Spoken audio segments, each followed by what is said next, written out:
V vašem kraju prenavljajo bazen na kopališču. Ogrodje je prej zdržalo bazen do roba poln vode. Sedaj bodo vam postavili 100 kg težko plavajoče leseno igralo, ki bo do polovico potopljeno v bazen. Kakšno težo mora sedaj zdržati ogrodje? A. 100 kg manj, B. Skoraj enako, C. 50 kg več ali D. 100 kg več. 50. Skoraj polovica sem potopljena. Skoraj enako. Nikar ne bo bolj težko. Skoraj enako, ne. Oboji ste odgovorili B, torej skoraj enako. Ja, Jasna, upam, da gre za notranji, prijetno ogrevan bazen z mehurčki. Po temle napetem dvoboju bi se nam namreč vsem skupaj prileglo malce sprostitve. A ne, fantje? Ja. Imamo dve popolnoma enaki posodi oziroma bazena, na katerih je označena višina, do katere sega voda, kar predstavlja rob bazena.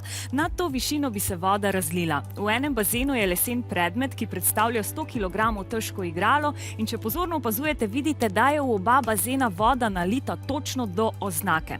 Najprej bom stehtala prazen bazen. Takole, preverimo, koliko znaša.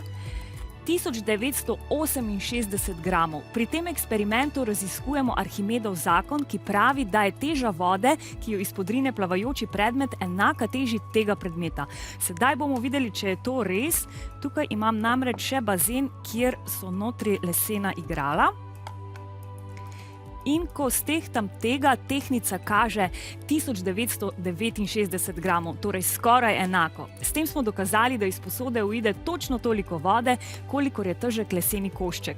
Košček nato plava na vodi, saj njegovo silo teže voda izravnava se silo vzgona, ki les potiska navzgor. Nova konstrukcija mora zdržati enako silo kot stara, kar pomeni, da je pravilen odgovor B in obe ekipi si zaslužita 5 točk. Čestitam!